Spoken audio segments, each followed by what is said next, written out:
Dans le domaine des smartphones, on l'a vu avec la dernière fournée d'iPhone, il n'est pas toujours évident d'innover tant on semble avoir atteint un genre de plafond technologique très difficile à briser. Alors il y a évidemment des tentatives par-ci par-là, mais ces dernières années, le seul format qui semble avoir réussi à s'imposer en cassant un peu les codes, c'est celui-là, le pliant.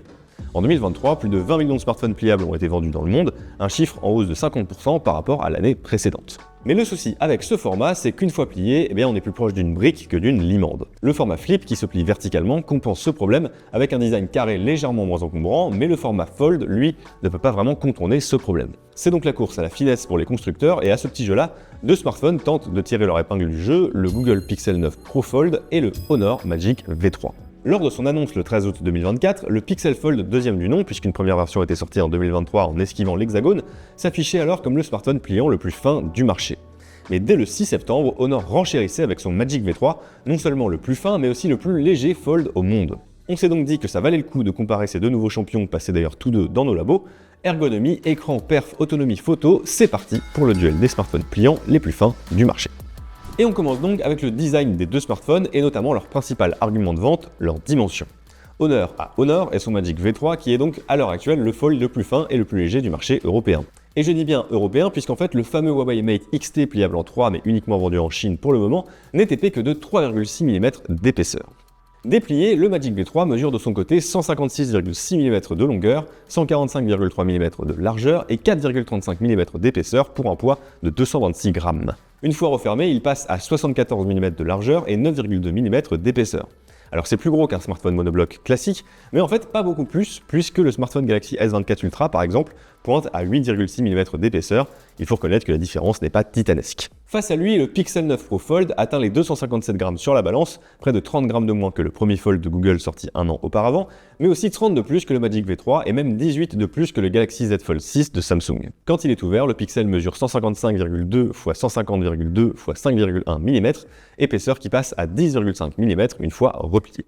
En ce qui concerne leur apparence visuelle, les deux smartphones ont là aussi une approche différente. Honor a fait le choix de l'originalité avec des bords arrondis, un choix pas forcément heureux sur ce genre de format car ça complique l'ouverture du smartphone. L'écran externe occupe 86,1% de l'espace disponible avec des bordures assez fines. Quant à l'écran interne, il recouvre 88,81% de la surface et on apprécie sa pliure assez discrète. Côté Google, on est sur une forme rectangulaire un peu plus classique avec un design asymétrique en position fermée. Donc on a une grosse bordure sur le côté gauche, ce qui réduit l'espace occupé par l'écran à 80%. Alors c'est un choix qui peut déplaire, mais qui a aussi l'avantage d'éviter de toucher l'écran avec la main gauche en utilisation. La pliure du Pixel 9 Pro Fold est un peu plus visible que chez certains concurrents, notamment le Magic V3, sur un écran interne occupant 89% de la surface disponible. Globalement, il faut avouer que cette charnière du Pixel nous semble un peu plus solide que celle du Honor. Alors est-ce dû à la finesse de ce dernier ou à une réelle fragilité? C'est difficile à dire. Le constructeur chinois assure en tout cas une résistance à 500 000 ouvertures et ça c'est un nombre qui est impossible à vérifier malheureusement. Pour le reste, on retrouve des similitudes assez logiques entre les deux produits, comme l'usage du métal et du verre pour assurer un rendu premium à l'ensemble, une certification IPX8 pour la résistance à l'eau et la compatibilité Bluetooth 5.3, Wi-Fi 7, eSIM et charge sans fil. A noter que le Honor Magic V3 peut aussi s'utiliser avec le stylet Magic Pen, vendu dans certains bundles mais également disponible à l'achat tout seul pour environ 150 €. En tout cas, difficile de départager les deux smartphones sur cette première partie car cela va dépendre beaucoup de vos goûts et attentes personnelles. D'ailleurs, ils ont tous deux reçu la note maximale de 5 étoiles dans cette catégorie, mais il faut trancher. On apprécie le format vraiment compact, du moins pour un pliant du Magic V3, mais l'impression de solidité du Pixel 9 Pro Fold lui donne à nos yeux un très léger avantage sur cette première partie ergonomie et design. On passe à la partie écran et vous allez voir que pour le coup sur ce point les deux smartphones sont assez proches avec notamment deux dalles OLED de chaque côté. Les écrans internes et externes du Magic V3 mesurent respectivement 7,92 et 6,43 pouces avec une résolution commune de 402 pixels par pouce. Leur taux de rafraîchissement variable LTPO grimpe jusqu'à 120 Hz. Sur l'écran intérieur, nous avons mesuré un pic de luminosité de 1003 candela par mètre carré. C'est meilleur que son prédécesseur, le Magic V2, mais c'est un peu éloigné des promesses de Honor qui parlaient d'un pic à 1800 candela par mètre carré. Alors attention, ça reste un bon score, qui plus est couplé à une réflectance très acceptable de 26%, autant dire que l'écran sera lisible même en plein soleil. Un petit passage par les paramètres sera nécessaire pour choisir le mode couleur normale et bénéficier d'une colorimétrie au plus proche de la réalité, avec notamment une température mesurée à 6702 Kelvin, proche de la norme de référence. Pour la dalle extérieure qui au final sera celle que vous utiliserez probablement le plus, Honor annonçait un pic lumineux à 5000 candela par mètre carré. Alors on en est très loin puisqu'elle n'a atteint que 1971 candela par mètre carré sur notre protocole de test, mais ça reste un excellent score qui vient compenser une réflectance un peu élevée, mesurée à 50%.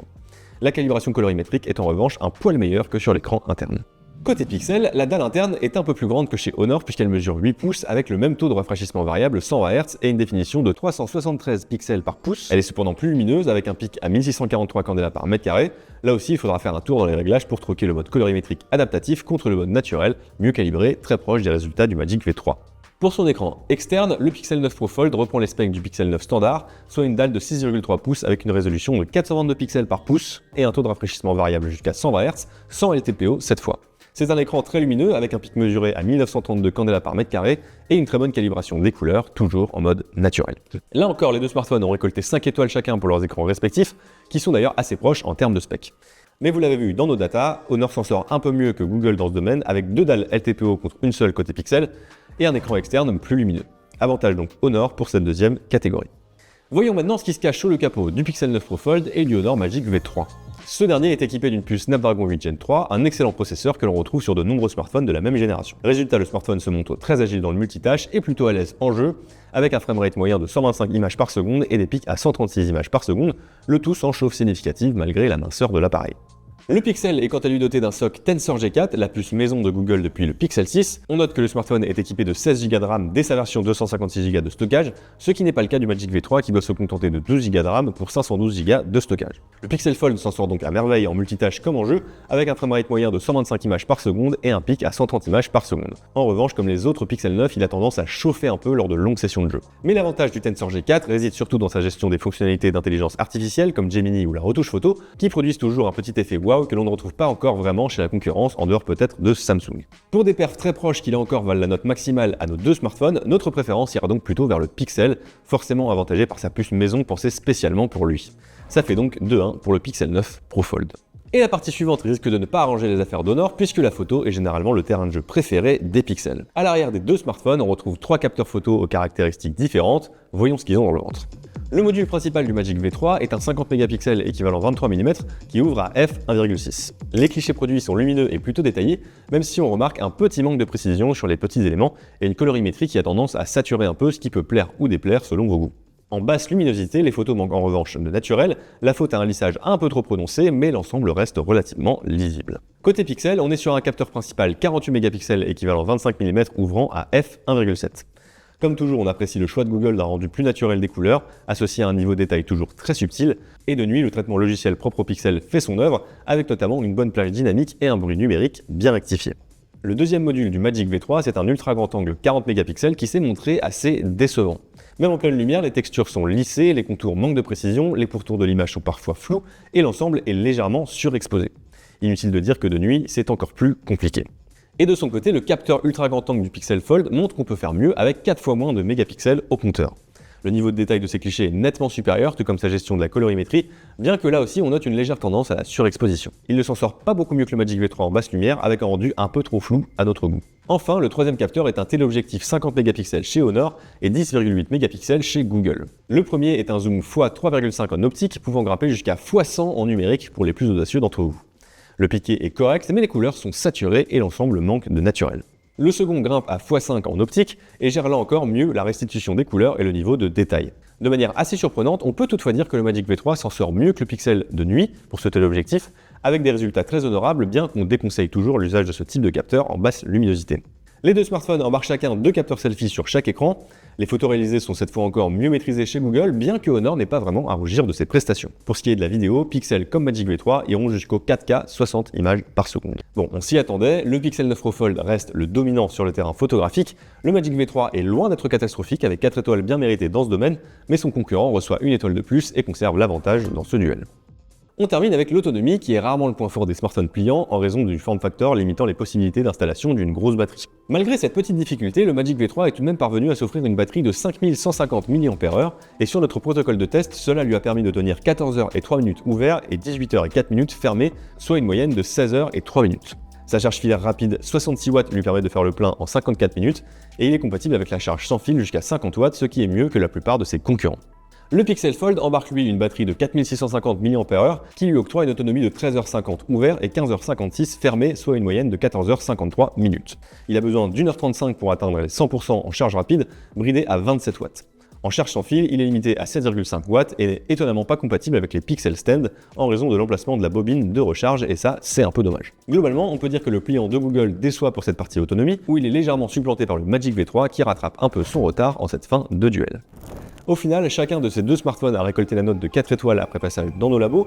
Nos deux concurrents du jour sont bien conçus, avec des écrans de qualité et des performances plus qu'acceptables, mais le Pixel s'en sort généralement un poil mieux sur les différents terrains et prend un net avantage dans la partie photo. Si cette dernière ne vous intéresse pas et que vous cherchez surtout un smartphone endurant et plus léger, bon déjà évitez de prendre un pliant, mais si vraiment vous adorez ce format, alors peut-être que le Magic V3 vous conviendra davantage.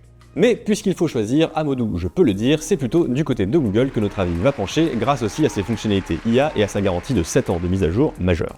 Un petit détour côté tarification, le Honor Magic V3 s'affiche à 1999 € dans sa version 512 Go de stockage, quand le Pixel Fold coûte 1899 € avec 256 Go de stockage et 2029 € pour passer à 512 Go. Rappelons enfin qu'il existe évidemment d'autres références de pliants au format certes moins compact, mais aux performances tout aussi satisfaisantes voire meilleures, comme le OnePlus Open ou le Samsung Galaxy Z Fold 6, sorti un peu plus tôt cette année et qui reste à l'heure actuelle le meilleur format Fold de notre comparatif. N'hésitez d'ailleurs pas à jeter un œil à nos tests détaillés sur le site des numériques avant de faire votre choix, ils sont là pour ça. A vous de nous dire en commentaire de quel côté votre cœur balance, ce que vous pensez des smartphones pliants, si vous trouvez ça trop cher, trop gros, bref, on veut tout savoir. En tout cas, je vous remercie d'avoir suivi ce duel jusqu'au bout, j'espère que ça vous a plu. Pareil, dites-nous si vous aimeriez voir plus de vidéos de ce genre sur notre chaîne, et n'oubliez pas non plus de vous abonner pour ne pas louper nos prochains contenus. A bientôt sur les Numes.